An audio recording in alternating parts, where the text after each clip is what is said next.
Saint-Esprit fait toujours la différence. Je suis persuadé de ça. Est-ce que vous le croyez, ça? Le Saint-Esprit fait toujours la différence. Actes des Apôtres, chapitre 1er, et à partir du verset 1er. Théophile, j'ai parlé dans mon premier livre de tout ce que Jésus a commencé de faire et d'enseigner, dès le commencement, jusqu'au jour où il fut enlevé au ciel, après avoir donné ses ordres par le Saint-Esprit aux apôtres qu'il avait choisis.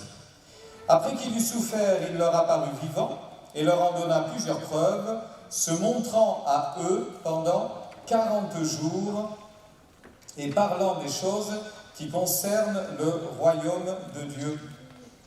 Comme il se trouvait avec eux, il leur recommanda de ne pas s'éloigner de Jérusalem, mais d'attendre ce que le Père avait promis. Ce que je vous ai annoncé, leur dit-il, car Jean a baptisé d'eau, mais vous, dans peu de jours, vous serez baptisés du Saint-Esprit. Alors les apôtres réunis lui demandèrent, « Seigneur, est-ce en ce temps-là que tu rétabliras le royaume d'Israël ?» Il leur répondit, « Ce n'est pas à vous de connaître les temps et les moments que le Père a fixés de sa propre autorité, mais vous recevrez une puissance, celle du Saint-Esprit, survenant sur vous, et vous serez mes témoins à Jérusalem, dans toute la Judée, dans la Samarie et jusqu'aux extrémités de la terre. Amen. Jusqu'aux extrémités de la terre. C'est la recommandation de Jésus. Vous avez vu?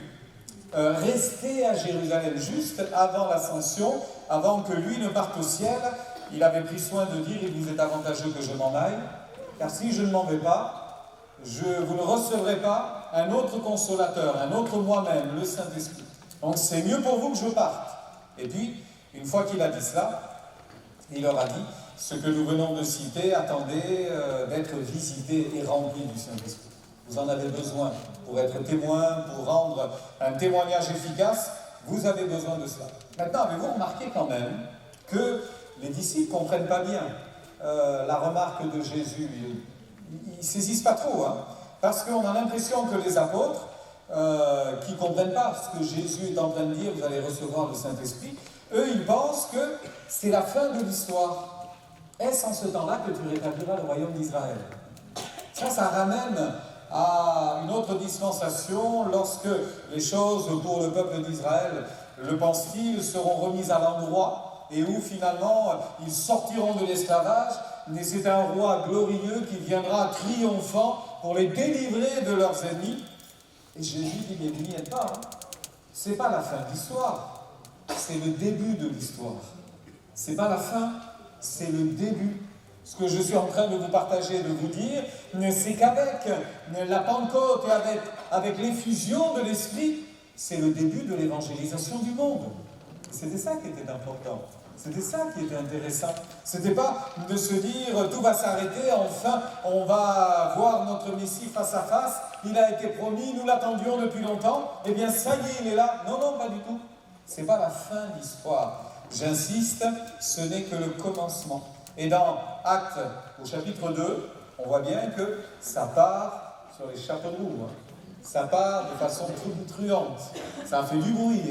Quand ils ont été remplis de l'Esprit, ça a fait du bruit. Ça a été quelque chose de véritablement remarquable à ce moment-là. Et puis on se rend compte, et c'est ce que l'on voit immédiatement, c'est qu'être rempli du Saint-Esprit, ça tout de suite fait partie du message dès la première prédication. Lorsque l'apôtre Pierre, après que les disciples aient été remplis, les 120, environ 120 étaient remplis de l'Esprit, il nous est dit que la foule se rassemble, voulant comprendre ce qui est en train de se passer, et la réaction de Pierre est celle-ci, après que leur cœur ait été vivement touché, il va leur dire, repentez-vous. Repentez-vous, qu'est-ce qu'il faut faire pour être agréable à Dieu? C'est tout simple, repentez-vous, et que chacun de vous soit baptisé au nom de Jésus-Christ pour le pardon de ses péchés. Mais c'est pas tout. C'est pas tout.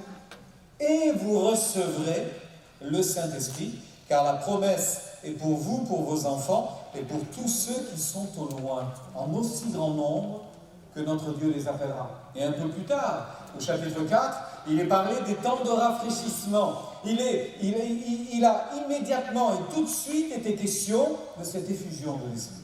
Cette nécessité de l'effusion de l'Esprit, d'être rempli abondamment du Saint-Esprit. Et on va comprendre, bien évidemment, que le Saint-Esprit qui inspire effectivement les prédications, les messages, eh bien tout ceci va accompagner la mission, va accompagner cette histoire qui commence, va accompagner ce qui est en train de s'accomplir à ce moment-là. Un peu plus tard, au chapitre 4, Pierre et Jean ont été arrêtés. Ils sont arrêtés, sont menés devant le tribunal, et là, on va leur demander des explications sur le fameux bois que du temple qui a été guéri. Des explications avaient déjà été données, bien évidemment. Pierre avait prêché là également, et ce sont des milliers, là encore, qui saisissent l'évangile et qui veulent marcher à la suite de cette prédication dans les pas de Jésus. Mais ce que je note, c'est que quand l'apôtre Pierre va devoir parler devant les religieux, Actes chapitre 4, verset 8, il nous est dit qu'à ce moment-là, Pierre a été rempli du Saint-Esprit. Pierre, rempli du Saint-Esprit, leur dit, chef du peuple et ancien d'Israël, etc., etc. Il a été rempli de l'Esprit. Il l'avait été un moment plus tôt, le jour de la Pentecôte. Ils l'ont été sans aucun doute pour s'adresser à l'infirme en disant, on n'a pas d'argent, on n'a pas d'or, mais ce qu'on a, on te le donne. Au nom de Jésus-Christ de Nazareth, lève-toi et marche. Et puis il a fallu être encore rempli du Saint-Esprit au chapitre 4, et on pourrait poursuivre en rappelant au chapitre 4, et là encore, au verset 30 et 31, ils ont été emprisonnés toute une nuit, on leur a fait des menaces, ils ont été libérés en disant « Terminez, ne parlez plus de Jésus », et dès qu'ils rejoignent leurs frères et leurs sœurs, il nous est dit qu'ils vont invoquer Dieu en disant « Voilà leurs menaces ». On ne veut pas céder à leurs menaces, on veut continuer à annoncer ce beau message, alors donne-nous d'annoncer la parole avec une pleine assurance. Et que s'est-il passé, frères et sœurs? Le lieu où ils étaient assemblés trembla, mais qu'est-ce qui s'est passé aussi? Ils ont encore tous été remplis de l'Esprit. Il y a cette volonté de Dieu de les remplir de l'Esprit encore, et finalement le Saint-Esprit a tantôt inspiré la prédication, comme on l'a vu pour Pierre, et à ce moment-là, a fortifié et renouvelé le cœur des croyants. Mais ne vous y trompez pas, ça a donné une autorité à cette Église naissante. Ça lui donnait vraiment une autorité au chapitre 6. Il y a notamment ces références, on le voit quand on a choisi les fameux diacres, ceux qui allaient servir aux tables, pour organiser un peu plus sûrement les premiers temps de l'Église. Il y a tellement de monde qui vient, qui arrive, il ne faudrait pas qu'il y en ait je ne sais pas, 500 000, 2000 qui entrent et qu'il y en ait 850 qui repartent parce que, voilà, ils ne sont pas accueillis, c'est pas organisé, c'est un peu la foire, etc. Il y a des besoins. Tout le monde, les quelques apôtres ne pouvaient pas être partout. Il fallait que d'autres entrent dans le service et tout ceci s'est organisé. Mais on a choisi des hommes qui étaient pleins du Saint-Esprit aussi. C'est nécessaire, pleins du Saint-Esprit, pour avoir une parole intelligente, pour avoir une réflexion solide, pour avoir également la bonne réaction, la bonne attitude au moment propice, au moment opportun. C'était nécessaire, là encore, d'être rempli de l'Esprit. Et je pourrais vous dire d'ailleurs que l'un d'entre eux qui s'appelait Étienne, qui n'a pas fait que servir aux tables, il nous a dit que quand il annonçait la parole, il était plein de grâce et de puissance, et Dieu permettait que par son intermédiaire, il se fasse des prodiges et de grands miracles parmi le peuple. Alors lui aussi a été arrêté, évidemment. Lui aussi a été mené devant le tribunal, et on lui a posé des questions. Je ne sais pas de quelle manière le Saint-Esprit l'a habité, mais il nous a dit que quand on l'a interrogé, à un moment donné, même ses ennemis ont vu que son visage était quasiment celui d'un ange. Il y avait une paix, une assurance qu'il habitait, et le message qu'il a délivré à ses contemporains a été suffisamment puissant qu'il ne sortira pas de cette épreuve, sinon par la gloire et par la mort, malheureusement, puisqu'il va être martyrisé. Un peu plus loin, chapitre 9, et ça c'est important. Il nous est dit au verset 31, l'Église était en paix dans toute la Judée, la Galilée, la Samarie, s'édifiant et marchant dans la crainte du Seigneur, et elle s'accroissait. Gloire à Dieu. Mais je ne vous ai pas dit la fin du verset. Et on ne peut pas le détacher de ce qu'on vient de voir. Je vous redis, l'Église était en paix, et fait de la grâce de Dieu, évidemment, dans toute la Judée, la Galilée, la Samarie, s'édifiant et marchant dans la crainte du Seigneur, et elle s'accroissait par l'assistance du Saint-Esprit. Par l'assistance du Saint-Esprit. Ça a été récurrent, ça a été normal, ça a été une évidence, mais ça a été à la fois une nécessité. Être rempli du Saint-Esprit, c'est une nécessité. Il y a un homme qui nous surprend dans l'Écriture parce qu'on le trouve bien plus tôt de cette effusion de l'Esprit, on le trouve dans l'Ancien Testament. Difficile d'ailleurs de situer exactement à quel moment cet homme a vécu, mais la seule chose que l'on sait, c'est que cet homme avait découvert des vérités incroyables.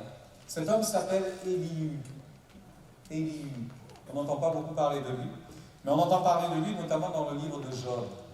Difficile de situer le livre de Job, à quel moment on peut véritablement le dater, mais toujours est-il que l'histoire de Job a été significative à tel point que ça a été véritablement quelque chose de surprenant.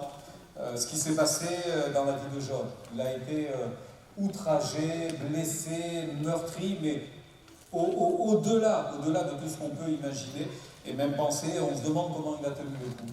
Si ce n'est un effet de la grâce de Dieu, mais tenir le coup avec toutes les épreuves qu'il a passées, ça a été épouvantable. Et puis pendant des jours et des jours et des jours, il va même être bousculé, véritablement chahuté par ceux qui étaient, soi-disant, ses amis. Trois d'entre eux viennent le trouver et ils vont lui adresser la parole. Il s'agit d'Éliphaz, de Bildad et de Tsophou. Ils vont être là, ils vont parler à Job, mais avec pas beaucoup de compassion, avec beaucoup de rudesse dans les mots. Job essaie de comprendre. D'ailleurs, quand ça va pas, on essaie de comprendre. Quand on a des problèmes, on essaie de comprendre. Quand on a des difficultés, on essaye de comprendre qu'est-ce qui se passe, comment ça se fait qu'il m'arrive ça, comment ça se fait que je passe par telle et telle épreuve, mais qu'est-ce qui se passe? Le fait est que, malheureusement, eh bien, on se retrouve dans une situation complètement épouvantable et on se dit, mais comment sortir indemne de cela? Alors les amis de Job vont le critiquer, allègrement, largement, et ils vont être très très durs avec lui.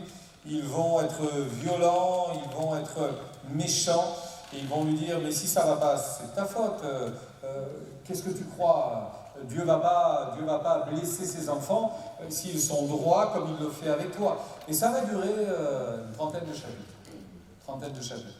C'est surprenant d'ailleurs parce que dès que ses amis viennent trouver Job, il est tellement changé physiquement, à cause de l'épreuve, de la douleur, que pendant plusieurs jours, ils vont rester sans voix.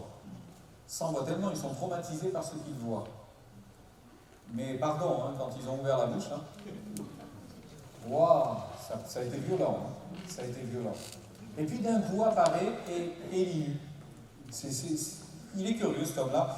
Il apparaît à partir du chapitre 32 et il va parler lui aussi pendant pas mal de chapitres. Il commence son propos ainsi, en parlant des trois amis d'abord, chapitre 32 du livre de Job, verset 1er. Ces trois hommes cessèrent de répondre à Job parce qu'ils se regardaient comme justes. Alors s'enflamma la colère d'Élihu, fils de Barakil, de Bouz, de la famille de Ram. Sa colère s'enflamma contre Job parce qu'il se disait juste devant Dieu. Et sa colère s'enflamma contre ses trois amis parce qu'ils ne trouvaient rien à répondre et que néanmoins, il condamnait Job. Et il dit, « Je suis jeune et vous êtes des vieillards. C'est pourquoi j'ai craint, j'ai redouté de vous faire connaître mon sentiment. Je disais en moi-même, les jours parleront, le grand nombre des années enseignera la sagesse. Mais en réalité, dans l'homme, c'est l'esprit, le souffle du Tout-Puissant qui donne l'intelligence. » Ah, ça c'est une vérité. Élie dit, moi je pensais que parce que vous avez de l'âge, vous avez de l'expérience. Ben, il y en a, ils sont jeunes, ils ne sont pas bêtes. Et il y en a, ils ne sont pas jeunes et ils sont un peu bêtes. Ça, le raisonnement, il n'est pas formidable. Donc ça ne veut rien dire. Hein. Des fois, ça peut être bien, des fois, ça peut être pas bien, des fois, on dit des choses, bref. Évidemment, ça peut arriver. Mais la réalité, là, c'est que Élie est surpris de la manière dont le discours a tourné, ça ne lui plaît pas du tout, il est vraiment en colère, et il dit cette vérité dans un premier temps, ce que je viens de vous citer, mais il en dit une autre un peu plus loin, au chapitre 33 et au verset 4, « L'Esprit de Dieu m'a créé, et le souffle du Tout-Puissant m'anime. » Et après cela, il va lui aussi adresser à Job une charge assez dure, hein, difficile à entendre. Mais voyez-vous, il est différent. Vous savez pourquoi? Parce que c'est la conclusion du livre de Job qui me dit cela. Au chapitre 42, il est dit ceci au verset 7. Après que l'Éternel eut adressé ses paroles à Job, il dit à Eliphaz de Théman, « Ma colère est enflammée contre toi et contre tes deux amis. » On ne parle pas d'Élie. « Ma colère est enflammée contre toi et tes deux amis, parce que vous n'avez pas parlé de moi avec droiture comme l'a fait mon serviteur Job. Prenez maintenant 7 taureaux, 7 béliers, allez auprès de mon serviteur Job et offrez pour vous un sacrifice. Job, mon serviteur, priera pour vous, et c'est par égard pour lui seul que je ne vous traiterai pas selon votre folie, car vous n'avez pas parlé de moi avec droiture comme l'a fait mon serviteur Job. » Si je remonte un petit peu le propos, Job va dire au chapitre 42 et au verset 2, « Je reconnais que tu peux tout, que rien ne s'oppose à tes pensées. » Franchement, il aurait pu dire cela avant le chapitre 32, après tout ce qu'il avait entendu. Mais ça n'a pas fonctionné. Tout ce que ces gens ont dit, ça n'a pas fonctionné. Relisez les propos d'Élie et vous verrez qu'il n'est pas tendre avec Job. Il est dur, il est sévère. Mais la différence, c'est que c'est inspiré de Dieu. Et comme c'est inspiré de Dieu, ça touche la cible. Parce que Job dit, je reconnais que j'ai parlé de choses qui sont au-dessus de ma portée, que je ne peux pas comprendre. Il a été dur, Job. Il en a voulu à Dieu, il a regretté le jour de sa naissance, il a même maudit. Donc il a été très dur dans ses mots. Mais il a dû réaliser, dans les paroles d'Élie, sa folie. Il a réalisé cela. En fait, Élie, pour moi, c'est l'image, si vous voulez, c'est le symbole du croyant qui doit être rempli de l'esprit. Du croyant qui doit vraiment être rempli de l'esprit. Si nous sommes remplis de l'esprit, alors il est évident que nous apporterons une parole qui sera édifiante, même si elle ne va pas forcément dans le sens de ce que les autres ont envie d'entendre. Et après tout, ça peut aller dans le sens. Il ne faut pas toujours être dur, sévère. Il y a des personnes, quand ils parlent de la part de Dieu, c'est toujours des tonnerres, un tremblement de terre, c'est super violent. Et des fois, ça peut être un doux murmure, léger. Ça peut être agréable aussi, ça peut être très très bénéfique et encourageant, ne serait-ce que par les propos. Il ne faut pas toujours être sévère et dur pour dire ça vient de Dieu. Non. Les prophètes de l'Ancienne Alliance ont souvent partagé des paroles dures. Vous prenez Ésaïe, du chapitre 1er jusqu'au chapitre 39, c'est terrible. Mais du chapitre 40 jusqu'à la fin, c'est glorieux. Ça a été terrible parce que c'était une nation sans Dieu, mais à partir du chapitre 40, il y a une vision messianique, et alors là, c'est glorieux. C'est glorieux. Et c'est pareil avec l'action du Saint-Esprit, ce qu'il peut faire en nous et au travers de nous. Alors notez bien ceci, Dieu pouvait en vouloir à ces trois hommes parce qu'ils avaient été durs, mais sans l'Esprit, tandis que Élie n'a pas été jugé parce qu'il était un homme rempli d'esprit. Retenez cela, et que ça puisse être pour nous une réalité, c'est important, et que ce soit notre prière. Le souffle, c'est l'esprit qui, dans l'homme, rend les choses différentes. En réalité, dans l'homme, c'est l'esprit, le souffle du Tout-Puissant qui donne l'intelligence. Seigneur, viens. C'est l'Esprit de Dieu qui m'a créé, et c'est le souffle du Tout-Puissant qui m'anime. Que Dieu le fasse. Amen. Alors on va revenir sur l'action du Saint-Esprit de façon plus concrète au travers de ce que le Nouveau Testament nous enseigne. Et je l'ai décliné en trois aspects que nous allons voir assez rapidement. L'action du Saint-Esprit dans la vie de l'Église. Premièrement, il parle à l'Église au travers d'enseignements, d'inspiration, de révélation, il montre sa direction. Deuxièmement, il va agir pour unir l'Église, parce que quand on parle de diversité, de différence, on parle de pluralité, jamais de division. Et puis, finalement, il va fortifier l'Église d'une façon totalement surnaturelle. Je voudrais quand même, pour vous donner envie, vous rappeler ce qu'il est dit dans quelques passages prophétiques. Ésaïe, ce n'est pas noté à l'écran, mais retenez cette référence si vous voulez. Ésaïe 44, et verset 3, il est dit ceci, de la part de Dieu. « Car je répandrai des eaux sur le sol altéré et des ruisseaux sur la terre desséchée. Je répandrai mon esprit sur ta race et ma bénédiction sur tes rejetons. » La pluie d'en haut va descendre et je répandrai de mon esprit. Dans le livre d'Osée, la même pensée qui est dit ainsi.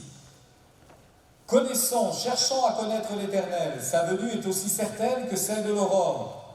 Il viendra à nous comme la pluie du printemps qui arrose la terre. Osée, chapitre 6, verset 3.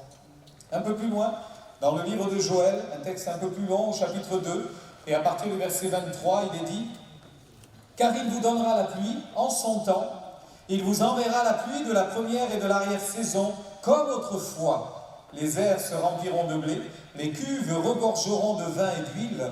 Je vous remplacerai les années qu'ont dévoré la sauterelle, le gélec, le hasil et le gazam, ma grande armée que j'avais envoyée contre vous. Vous mangerez et vous vous rassasierez. Vous célébrerez le nom de l'Éternel votre Dieu, qui aura fait pour vous des prodiges. Et mon peuple ne sera plus jamais dans la confusion. Et vous saurez que je suis au milieu d'Israël, que je suis l'Éternel votre Dieu, et qu'il n'y en a point d'autre, et mon peuple ne sera plus jamais dans la confusion.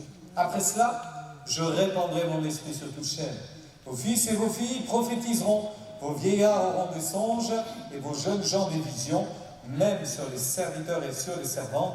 Dans ce jour-là, je répandrai de mon esprit. Amen. Et puis Actes chapitre 2, du verset 1er et au verset suivant, ils étaient tous réunis dans la chambre haute. Tout à coup, il vint du ciel un bruit comme celui d'un vent impétueux qui remplit toute la maison. Et ils furent tous remplis du Saint-Esprit. Et ils se mirent tous à parler en langue. La foule accourt en disant « Mais qu'est-ce qui se passe? On ne comprend pas, qu'est-ce qui est en train d'arriver ?»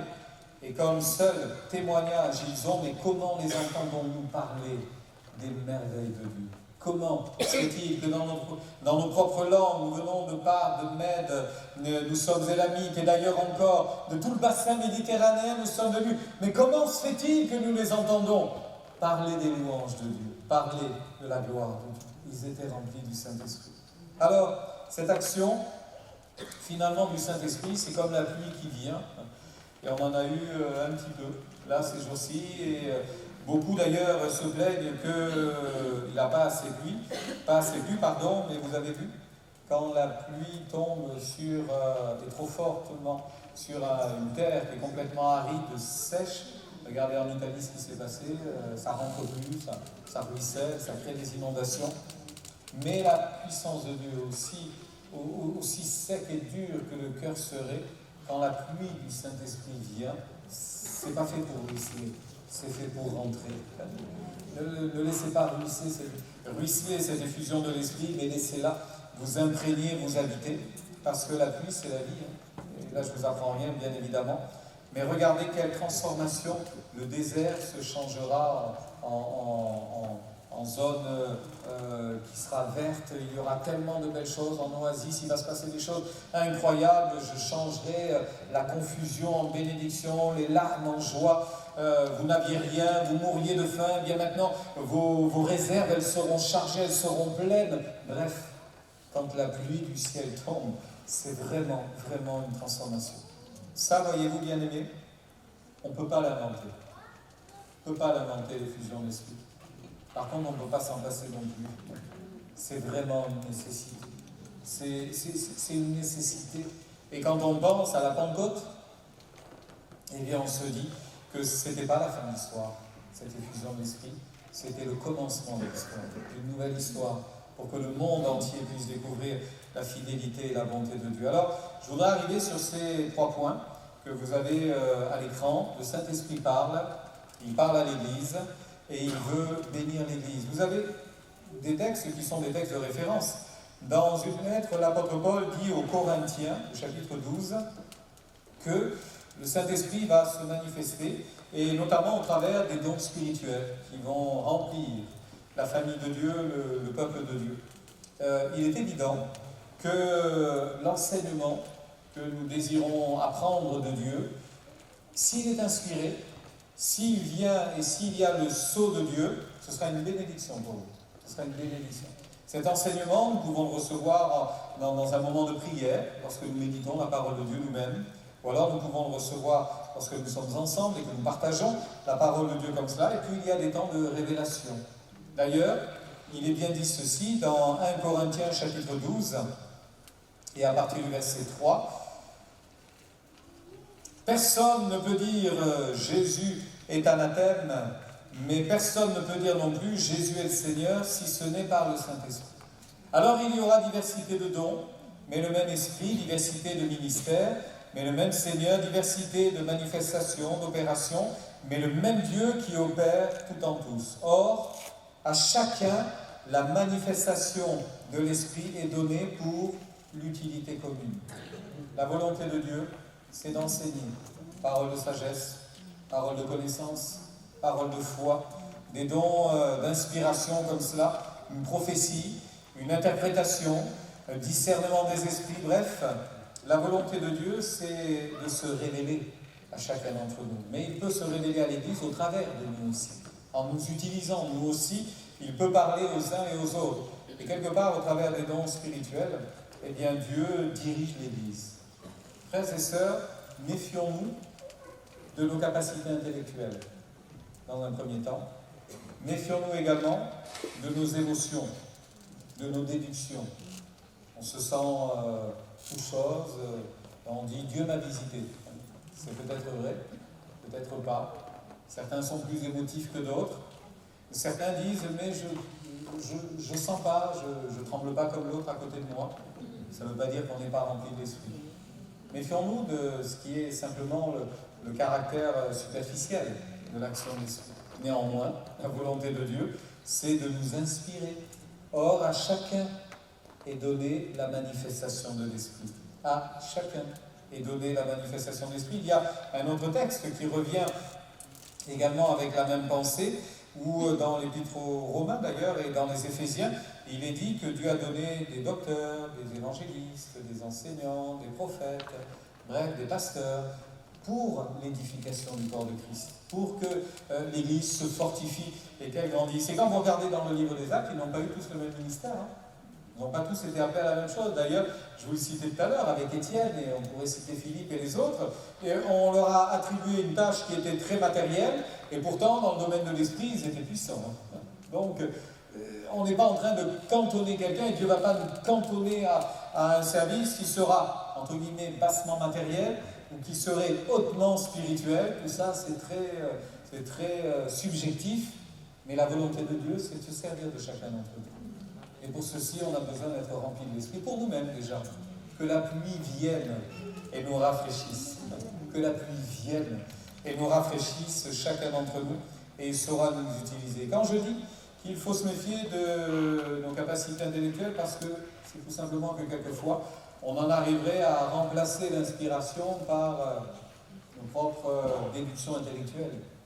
La théologie, c'est très bien, et on en a besoin pour que notre enseignement soit bien établi, mais n'enlevons jamais l'esprit de la parole, parce que la lettre tue, mais l'esprit vivifie. On a vraiment besoin que cette parole soit inspirée, vraiment inspirée de Dieu. Le deuxième point qui me paraît important aussi, c'est que le Saint-Esprit va unir l'Église, vraiment unir l'Église. Vous avez dans Éphésiens une référence au chapitre 4, je vais vous le citer, et au verset 1er. « Je vous exhorte donc, moi, le prisonnier dans le Seigneur, à marcher d'une manière digne de la vocation qui vous a été adressée, en toute humilité et douceur, avec patience, vous supportant les uns des autres avec charité, vous efforçant de conserver l'unité de l'esprit par le lien de la paix, car il y a un seul corps et un seul esprit, comme vous avez été appelés à une seule espérance par votre vocation. Il y a un seul Seigneur, une seule foi, un seul baptême, un seul Dieu et Père de tous, qui est au-dessus de tous, et parmi tous, et en tous. » C'est important de réaliser que c'est l'esprit qui permet cette unité. Je parlais tout à l'heure de diversité, et gloire à Dieu pour la diversité et la différence. Je suis tellement content que vous ne soyez pas comme moi, parce que vous êtes mieux, sous des tas de domaines, et on est tous pareils. On est content d'être frères et sœurs, appartenir au même corps, parce qu'on n'est pas appelé à faire les mêmes choses, et on a besoin les uns des autres. Ça, c'est une réalité. La différence, la diversité, quelquefois, bizarrement, ça a créé la division. Les gens se sont opposés parce qu'ils étaient précisément différents. Parce que l'un s'exprimait d'une telle manière et ça dérangeait l'autre, en disant tu fais trop de bruit, j'aime pas comme tu parles, j'aime pas comme tu dis, ça me plaît pas. Tu peux pas rentrer un peu dans le rang, faire comme tout le monde. L'unité, c'est pas l'uniformité. L'unité, c'est la diversité dans l'esprit, avec l'action du Saint-Esprit. On a tous reçu ce même esprit. Il y a un seul esprit, vous l'avez vu, un seul esprit, une seule foi, un seul Seigneur, un seul baptême, évidemment. Évidemment. Et si on n'a pas reçu cet esprit-là, dira l'apôtre Paul, alors on n'appartient pas à Dieu. Et si on appartient à Dieu, on a tous reçu une part de ce même esprit. C'est important, je pense, de réaliser ça, parce que ceci nous rappelle que l'esprit va aussi nous parler, nous enseigner nos fragilités.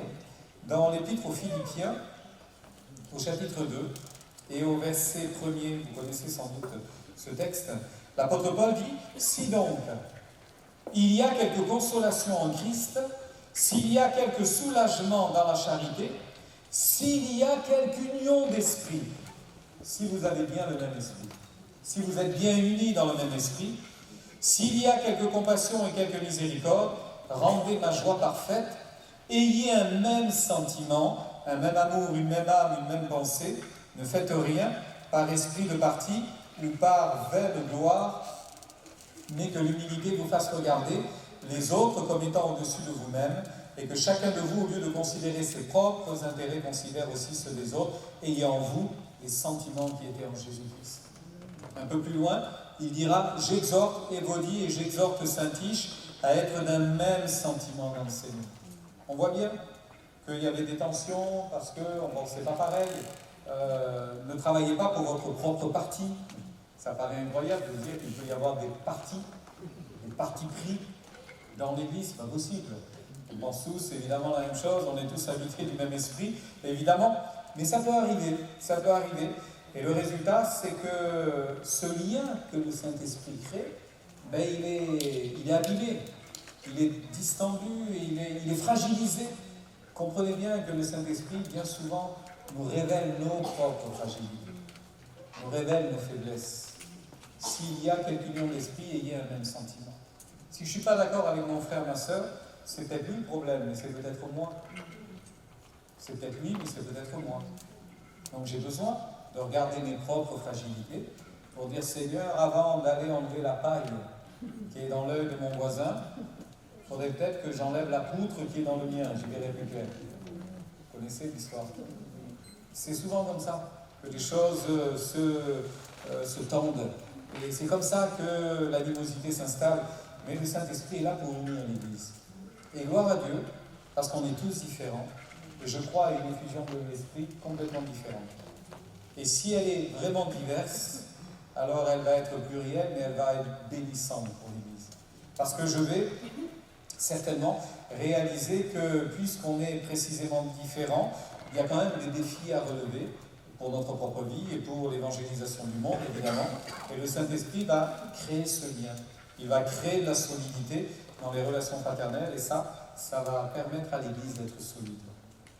Il y a du vent, il y a de la tempête, ça secoue un petit peu de partout, mais j'essayais de me rappeler ou d'imaginer comment et de quelle façon Étienne a été pris à partie violemment. Vous avez vu que quand il est interrogé par le Sanhédrin, il prêche, hein, rempli d'esprit, il prêche, et puis à un moment donné, ça a brillé. À un moment donné, ça a tourné, la tempête, mais ça a brillé comme ça. Quand vous lisez le texte, c'est quand même assez violent, je trouve, puisque il est dit donc au chapitre 7, il parle avec eux, en entendant ces paroles, ils étaient furieux dans leur cœur, ils grinçaient des dents, et à un moment donné, ils poussèrent alors de grands cris, se bouchant les oreilles, se précipitèrent tous ensemble sur lui, le traînèrent hors de la ville et le lapidèrent. Je ne sais pas le nombre de coups qu'il a dû prendre avant d'arriver là-bas, mais en un instant, ça a brillé. Et voilà. On est dans un monde qui est violent sous différents aspects. Je ne sais pas ce qui peut arriver demain, mais l'Église a besoin d'être forte et unie. Et l'Église a besoin de cette pluie qui vient d'en haut, de la première et de l'arrière-saison, du printemps, de l'automne. L'automne est passé, le printemps est là. Que la pluie vienne encore, vienne nous remplir. Je terminerai en vous rappelant que la famille de Dieu est belle quand même.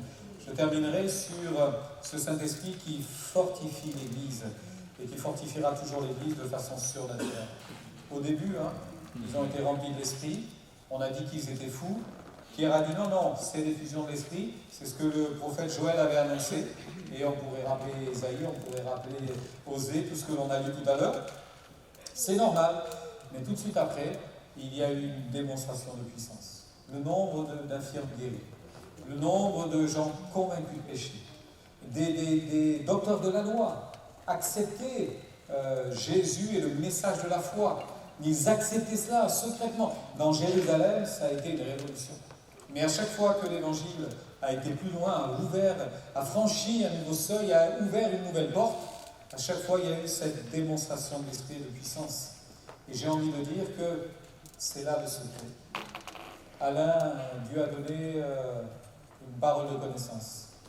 À l'autre, le discernement des esprits pour voir quelqu'un est possédé. À un autre, le don des miracles. À un autre, le don des guérisons. À un autre, l'enseignement. À un autre, l'hospitalité. Vous avez reçu l'hospitalité, Romains nous en parle, au chapitre 12. Eh bien, exercez-la, pratiquez-la. L'un a reçu quelque chose dans le domaine de l'évangélisation. C'est un évangéliste. Bref, Dieu a pourvu. Dieu a largement pourvu à l'Église.